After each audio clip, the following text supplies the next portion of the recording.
Jermaine Jackson has had many names. He was born Jermaine LaJaune Jackson in Gary, Indiana in 1954. He became Muhammad Abdul-Aziz Sharif when he embraced Islam in 1989. He later changed his surname to Jacksun, spelled with a U, in 2013, distancing himself from the name that had defined his entire life. 3 names, 3 identities, and underneath all of them, a family history he could not fully see. No verified African homeland, no certain Native American line, no clear answer to the question that every Black American family carries, but almost none can fully answer. Where exactly did we come from before this country took that from us? Then science arrived, and what it found did not just rewrite Jermaine's story. It rewrote the story of one of the most famous families in the world. Before we go further, drop a comment right now and tell us where in the world you are watching from. And if you haven't subscribed yet, do it now. You are going to want to see what comes next. To understand why this DNA story matters, you have to understand who Jermaine Jackson actually is.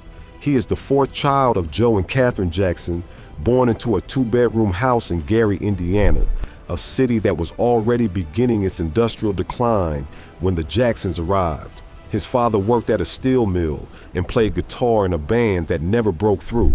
His mother was a devout Jehovah's Witness who played piano and sang, and who passed that love of music into every child she raised. Jermaine was not just a background member of the Jackson 5. He was the anchor. He sang lead alongside Michael on the song I Want You Back. His voice held the group together when Michael's genius began to eclipse everyone around him. He was the one who stayed at Motown when his brothers left for Epic Records in 1976, choosing loyalty to Berry Gordy, whose daughter Hazel he had married, over loyalty to his own blood. It cost him years of separation from his family and a decade of career uncertainty. He made that decision because identity and loyalty were never simple things for Jermaine Jackson. He always occupied the space between 2 worlds, between staying and leaving, between who his family said he was and who he was becoming. That tension would turn out to run much deeper than anyone knew. Here is the problem that every Black American family eventually runs into: the 1870 census wall. Before 1870, enslaved Black Americans were not recorded as people in the United States federal census. They were recorded as property, numbers in a ledger, line items in an estate inventory, listed alongside cattle and farming equipment, assigned a dollar value but no name. The Jacksons, like millions of Black American families, hit that wall the moment researchers tried to trace their ancestry beyond the Civil War. Joe Jackson's grandfather, his great-grandmother, the people who came before them, gone, rendered invisible by design. This is not a personal failure of memory or record keeping. It is a structural historical fact. Slavery did not just steal labor, it stole identity, it stole lineage. It deliberately severed the thread that connected African Americans to their origins, because a people without a past is easier to control, easier to exploit, easier to own. The Jackson family knew some of their oral history. Joe Jackson wrote about it in his autobiography. He spoke of a great-grandfather named Jack, a Choctaw Indian shaman and Army scout, of a woman named Gina, an enslaved person who fell in love with this man and bore his son, a boy who would be enslaved because of his mother's status regardless of his father's freedom. That boy grew up to be called Nero Jackson, and from Nero came the line that eventually produced Joe Jackson, and from Joe came Jermaine, Michael, Janet, and the rest. It was a powerful story, a story of Native American and African blood intertwined, of resistance and medicine and survival. It was also, as DNA would reveal, not entirely true. The investigation began not with Jermaine, but with a distant cousin, a man named Thomas Jackson III, a descendant of Nero Jackson through a different line, decided to fact-check his family's oral history using genetic genealogy. He partnered with Family Tree DNA, one of the most respected DNA genealogy services in the world, which has assembled one of the largest genetic databases in existence. Thomas started with an autosomal DNA test. Then, driven by what he found, he went further. He took a big Y700 test, the most comprehensive Y chromosome test available to the public, capable of identifying thousands of genetic variants and tracing the direct paternal line across hundreds, sometimes thousands of years. The Y chromosome is passed almost unchanged from father to son, generation after generation. It carries a kind of genetic surname, a signature that tells you not just where your male ancestors came from, but in some cases exactly who they were connected to. Because Thomas and Jermaine shared Nero Jackson as a common paternal ancestor, their Y chromosome signature is the same. What Thomas discovered applies to Jermaine, it applies to Joe Jackson, it applies to every brother in the Jackson 5. The results came back, and they changed everything the family believed. For generations, the Jackson family believed their great-great-grandfather Jack, the man known as July Gale, the Choctaw shaman, was the source of their Native American blood. Jermaine himself spoke about it publicly. He told interviewers that the family grew up knowing they had Native American blood in their veins, that their high cheekbones and light skin were inherited from that line, that they walked trails near old Indian towns in homage to their ancestry. Joe Jackson wrote about it. The family carried it as a core part of who they were. The DNA said, not quite. The Y-DNA test of Thomas Jackson III returned a haplogroup designation of R1b U152 with a terminal marker of RFT221435. This is a Western European haplogroup. Specifically, the Family Tree DNA Discover Time Tree placed the Jackson paternal line within a cluster strongly associated with France, with a common ancestor born before 1750. Then Thomas discovered something that made everything click. A man descended from a French Huguenot family named Richbourg shared the exact same terminal marker. Not close to it, the same. RFT121435, a genetic match so specific, it pointed to a single shared paternal ancestor within a genealogically traceable time frame. The Richbourg family were French Protestant refugees, Huguenots who fled religious persecution in Europe and settled in South Carolina in the early 1700s. Their patriarch, Claude Philippe de Richbourg, established a family line that persisted on a plantation in Sumter County, South Carolina for generations. The historical records confirmed it. In the will of James Joel Richbourg, written in 1804, an enslaved man named July was bequeathed to his daughter Mary Gale. Mary married a man named Josiah Gale III. Records placed them later in Amite County, Mississippi. July went with them. An estate inventory from 1828 lists July by name and assigns him a dollar value. July took the Gale surname. The family called him Jack. They told a story about him being a Choctaw Indian, a story that the DNA now suggests was almost certainly a cover for something far more painful. July Gale was not the son of a Choctaw chief. He was almost certainly the son of his enslaver. The Native American story was not a lie told out of vanity. It was a shield, a cover for the shame and the horror of what actually happened, the same crime that left its genetic fingerprint in millions of Black American family trees. The enslaved woman Rose, believed to be July's mother, lived on the Richbourg plantation in South Carolina. The man who fathered her child held legal ownership over her. The myth of Choctaw heritage replaced a truth that was too painful to name out loud. Let that land for a moment. The Jackson family, Jermaine, Michael, Janet, all of them, carrying their direct paternal line, the Y chromosome of a French Protestant immigrant family that fled religious persecution in Europe to build a new life in the American South. And that line entered the Jackson bloodline not through love or choice, but through the systematic sexual violence of slavery. Claude Philippe de Richbourg was a Huguenot. That means he was part of a community of people who were themselves refugees, people who had been persecuted, exiled, stripped of their rights in their own country because of their faith. He crossed an ocean to escape that. He built a life in South Carolina. His descendants became slaveholders. And in that terrible American circle, the descendants of a man who fled persecution became the perpetrators of it. DNA does not record intentions. It does not record suffering. It records only the biological fact of what happened, that a child was born, that the line continued, and that generations later, a family in Gary, Indiana carried within them both the African ancestry of an enslaved woman named Rose and the European ancestry of the man who owned her. The science confirmed what? The documents confirmed who? The question of what it all means, that remains open. Now here's where the story turns. Because the paternal Y chromosome line tells only half of any family story. The other half, the maternal lines, the autosomal DNA, the broader ancestral makeup, tells a different and in many ways deeper truth. Genealogical research tracing the Jackson family's African roots has identified a man named Lafcadio Freeman as the earliest known African ancestor of the paternal Jackson line by name. He is believed to have come from the Yaoundé region of present-day Cameroon in Central West Africa.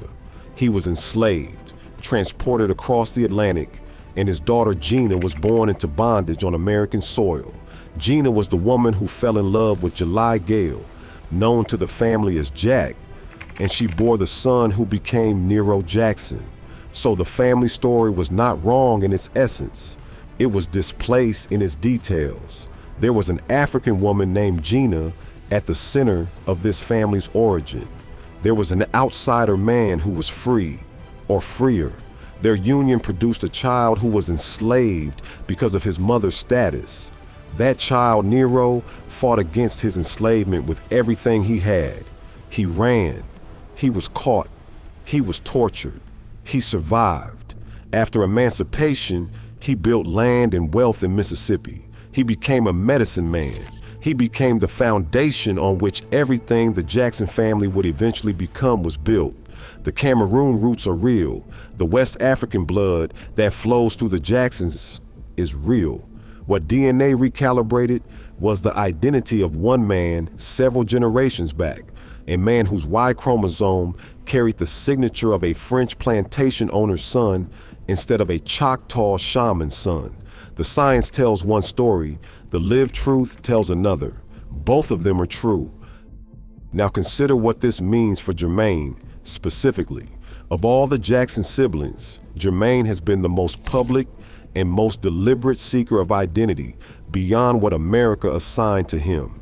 In 1989, he converted to Islam in Bahrain after a chance encounter with a family whose children spoke about their faith with quiet, unshakable certainty. He performed Umrah in Mecca. He took the name Muhammad Abdul-Aziz Sharif. He returned home to a family that was startled, a mother who was devout in her own faith, and a music industry that did not know what to do with a Jackson who had stopped being the person they recognized. He described the conversion as a rebirth.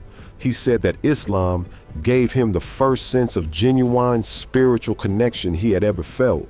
He said that he felt so pure, so special. He had grown up as a Jehovah's Witness, but he never felt a connection until he embraced Islam, not belonging to a name, not belonging to a brand, belonging to something older and truer than either. Then in 2013, he changed his surname from Jackson to Jacksun, not leaving the family, not rejecting it, just adjusting the spelling, a small, quiet act of self-determination. A man who had spent his entire life inside one of the most recognizable names on earth, choosing to make it slightly, unmistakably his own. A man searching for himself. A man who knew the story he had been given and sensed, perhaps without being able to say why, that the story was not complete. He was right. The Jackson siblings' ancestry is not only their father's story, it is also their mother. Catherine Jackson, born Caddy B. Screws on May 4th, 1930 in Clayton, Alabama, comes from a family with roots deep in the Black Belt South.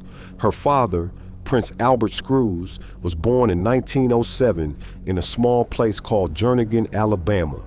His grandfather, Prince Screws Sr., was born into slavery on an Alabama plantation. Prince Albert became part of the Great Migration, moving his family from Alabama to East Chicago, Indiana, in search of work and a safer life. He worked as a Pullman porter, one of the most respected jobs available to black men at the time, and eventually changed the family surname from Screws to Screws. Around 1934, think about what the name Screws likely carried: the shadow of enslavement, of ownership, of a surname that was not chosen but inherited from those who had held the family in bondage. And so Prince Albert Screws became Prince Albert Screws, a quiet act of reinvention, not unlike the one his future grandson would perform decades later with his own name. It is said within the family that Catherine's side carries Blackfoot Native American ancestry. This has never been publicly verified. What is documented is simpler and just as remarkable: a family born enslaved in Alabama, freed, migrating north, surviving, and eventually producing the woman who would raise the most famous musical family in American history. On both sides of the Jackson children's ancestry, the same pattern repeats itself: slavery, survival, reinvention, the deliberate severing of identity, and the slow generational reconstruction of something new from what remained. The Jackson family story is not unique. That is precisely what makes it so important. Millions of Black American families carry this exact pattern in their DNA without knowing it. The Native American ancestry the Jacksons believed in and could not find documented on tribal rolls was almost certainly a story constructed to explain physical features that actually reflected mixed-race European heritage. High cheekbones, lighter skin, features that did not fit the one-dimensional image of what Black American ancestry was supposed to look like. And so the family reached for an explanation that felt safer, more dignified, more bearable than the truth. This phenomenon is documented across hundreds of Black American families. It was not dishonesty, it was protection. In the 19th and early 20th century, claiming Native American heritage was a way of managing a truth that no one had language or safety to speak directly, that the European DNA in this family's bloodline arrived through rape, not romance, through ownership, not love. So families told a story they could live with, and they passed it down. Their children walked the trails near old Indian towns in homage to an ancestry that was real in feeling, even where it was not exact in fact. The science did not erase that. It clarified it. The Cameroon roots are real. The African matrilineal line is real. The survival of Nero Jackson, enslaved, tortured, freed, land owning, medicine making, ancestor of legends, is absolutely real. What changed is the identity of one man several generations back, a man whose Y chromosome carried the signature of a French Protestant plantation owner rather than a Choctaw shaman. The rich Boer connection is uncomfortable. It is meant to be. History that is only comfortable is history that has been laundered. Here is what DNA cannot answer. It cannot tell you what Nero Jackson felt the day he ran for freedom and was caught at the river. It cannot tell you what Gina, the enslaved woman from Cameroon, whispered to her son before they were separated. It cannot tell you whether July Gale knew who his father really was, or whether he built a story around a Choctaw ancestor because the alternative was a wound too deep to look at directly. DNA recovered the genetic truth. It did not recover the human one. What it did do is exactly what science at its best always does. It replaced a comfortable myth with a more complex, more painful, and ultimately more honest reality. And in doing so, it gave the Jackson family and the millions of families who share this pattern something more valuable than a tidy story. It gave them the actual shape of what survival looks like. what it costs, what it leaves behind. Jermaine Jackson changed his name 3 times in his life. He was Jackson, then Muhammad Abdul-Aziz Sharif, then Jacksun. Each name was a statement about who he understood himself to be at that moment. None of those names appear in the DNA.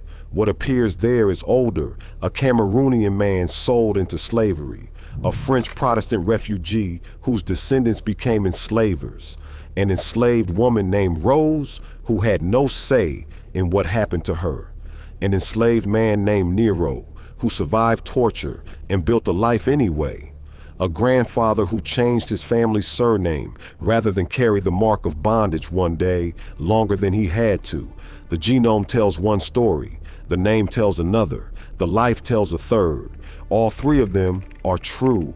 And here is the question science has left unanswered, the one no test can resolve. If your family built its identity on a story that turned out to be partly invented not out of deception, but out of the sheer necessity of surviving in a country that wanted to erase you, does the truth of the DNA change who you are? Or does it simply reveal something about the impossible position your ancestors were placed in and the remarkable human creativity they used to survive it? Leave your answer in the comments. And if this story reached you, if it made you think about your own family history, your own unanswered questions, or the stories you were told that may have been shields as much as facts, share this video, because this is not just a Jackson family story.